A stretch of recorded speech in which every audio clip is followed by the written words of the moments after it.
انسان کافر ہو جاتا ہے۔ خبردار، بسم اللہ الرحمن الرحیم۔ السلام علیکم۔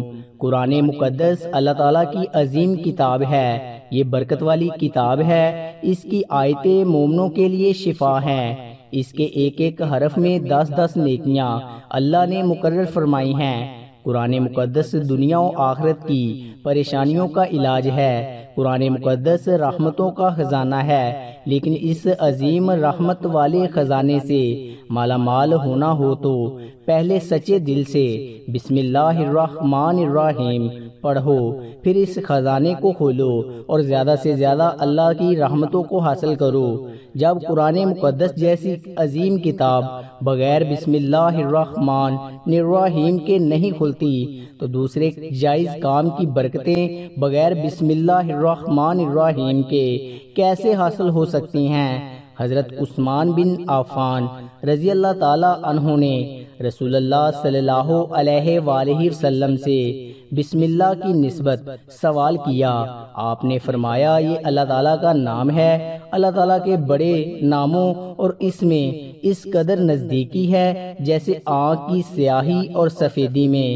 جابر رضی اللہ تعالیٰ عنہ فرماتے ہیں، جب یہ آیت بسم اللہ الرحمن الرحیم اتری، بادل مشرق کی طرف چھٹ گئے، ہوائیں ساکن ہو گئی، سمندر ٹھہر گیا، جانوروں نے کان لگا لیے، شیاطین پر آسمان سے شعلے گرے، اور پروردگار عالم نے اپنی عزت و جلال کی قسم کھا کر فرمایا کہ جس چیز پر میرا یہ نام لیا جائے گا اس میں ضرور برکت ہوگی۔ ابن مسعود رضی اللہ تعالی عنہ فرماتے ہیں کہ جہنم کے 19 دروغوں سے جو بچنا چاہے وہ بسم اللہ الرحمن الرحیم پڑھے۔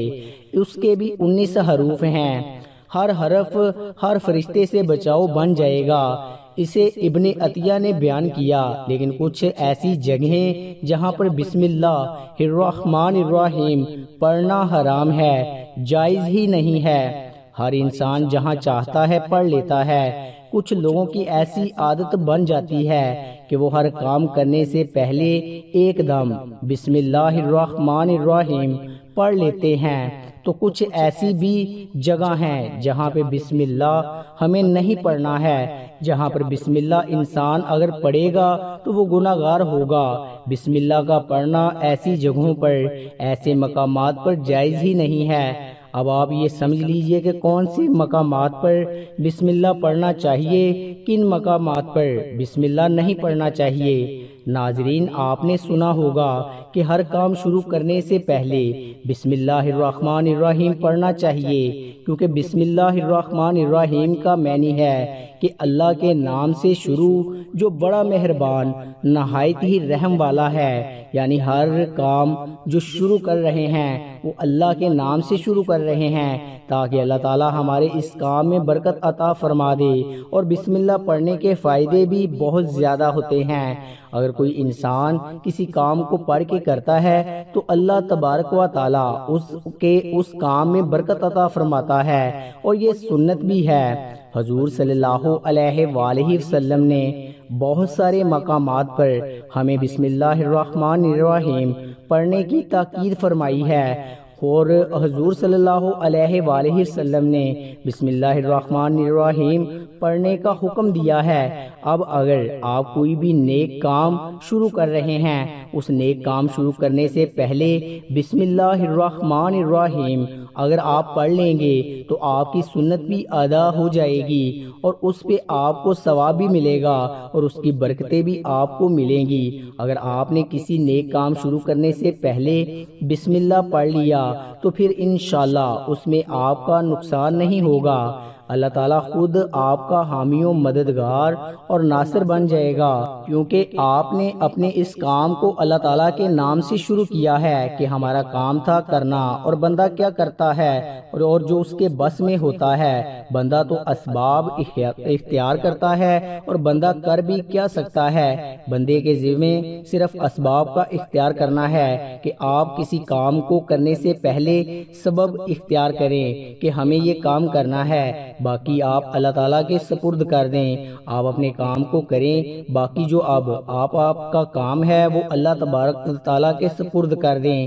ایک مرتبہ ایک صحابی آئے، آ کر عرض کیا، یا رسول اللہ صلی اللہ علیہ وآلہ وسلم، میں پریشان ہوں، ہمارے اونٹ کہیں کھو گئے ہیں۔ تو آپ صلی اللہ علیہ وآلہ وسلم نے ان کو بتایا کہ اللہ تعالیٰ پہ بھروسہ کرو، اور اللہ تعالیٰ پہ بھروسہ ہی اصل چیز ہے۔ یہ بولو کہ میں نے اللہ پر بھروسہ کر لیا، اللہ پاک کافی بہترین کارساز ہے۔ تو کچھ صحابہ کرام کہنے لگے، یا رسول اللہ صلی اللہ علیہ وآلہ وسلم، ہمیں اللہ تعالیٰ کی ذات پر بھروسہ ہے، کیا ہم اپنے اونٹوں کو ایسے ہی چھوڑ دیں؟ اگر ہماری قسمت میں ہوں گے تو ہمارے اونٹ واپس آ جائیں گے، اور مقدر میں نہیں ہوں گے تو چلے جائیں گے، ہمیں اللہ تعالیٰ کی ذات پر بھروسہ ہے۔ تو آپ صلی اللہ علیہ وآلہ وسلم نے فرمایا کہ نہیں، پہلے اپنے اونٹ کو باندھو، پھر اللہ کی ذات پر یقین کرو، پھر اللہ کی ذات پر بھروسہ کرو، یعنی ہمارے ذمے کے جو کام ہیں وہ ہمارے اوپر کرنا لازم ہے۔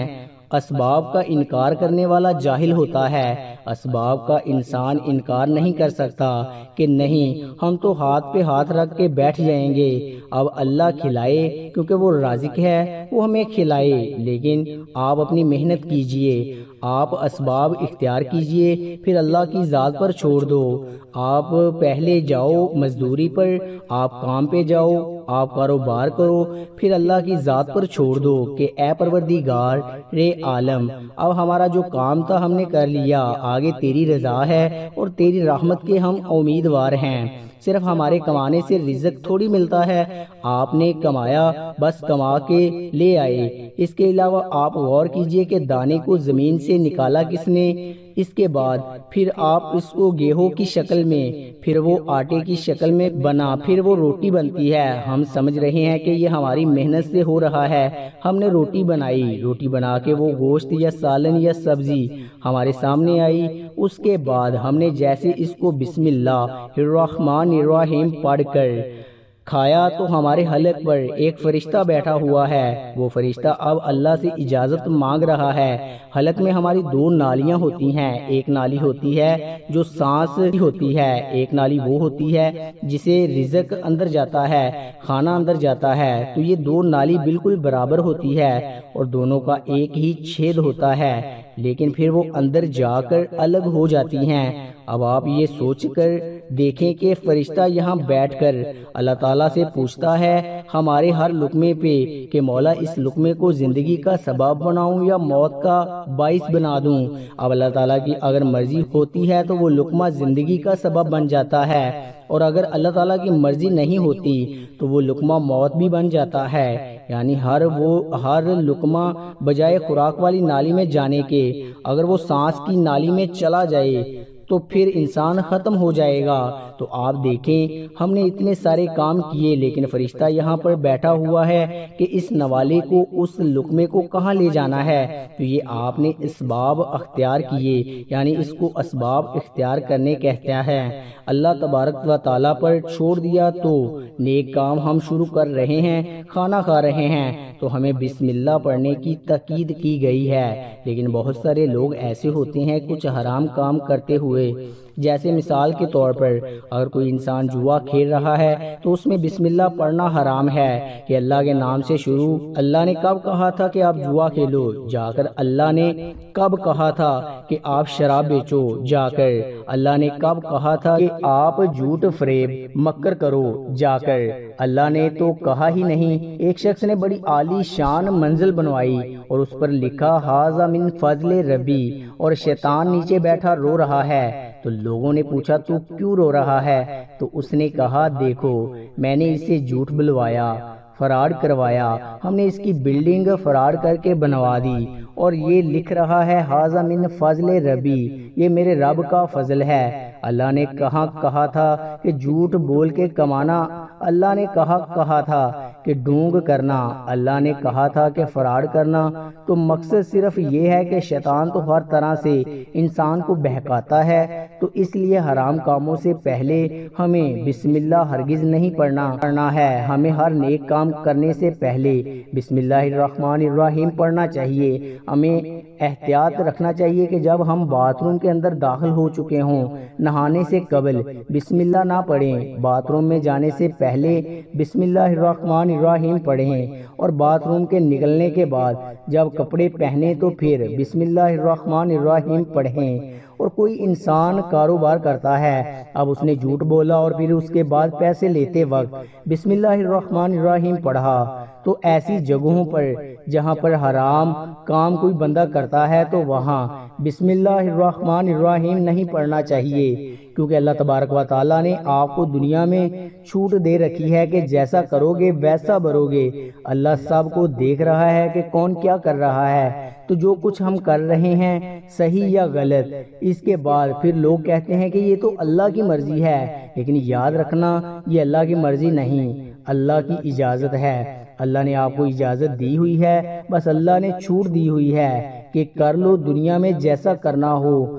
اللہ ظالم کو ڈیل دیتا ہے، لیکن جب پکڑتا ہے تو چھوڑتا نہیں ہے۔ اللہ کی پکڑ بڑی سخت ہے، تو دنیا میں اللہ دیکھ رہا ہے، یہ مرضی نہیں ہے کہ اللہ کی آپ گناہ کرو، لیکن اللہ نے بس اجازت دی ہوئی ہے کہ آپ کر لو، دیکھیں کتنا کرو گے۔ ایک دن آؤ گے میرے پاس، جب آؤ گے تب ہم فیصلہ کریں گے۔ مالک یوم الدین، انصاف کے دن کا حاکم تو اللہ کی ربوبیت سمجھیں، اور ہمیں یہ سمجھنا چاہیے کہ کون سے کام ہمیں کب کرنا چاہیے، کب نہیں کرنا چاہیے۔ جو سنت رسول صلی اللہ علیہ وآلہ وسلم پر ہم عمل کریں گے تو اللہ تعالی ہمیں کامیاب کر دے گا، دنیا میں بھی اور آخرت میں بھی انشاءاللہ تعالی۔ اللہ پاک ہمیں بہتر عمل کرنے کی توفیق عطا فرمائے اور ہمارا خاتمہ ایمان پر فرمائے، آمین۔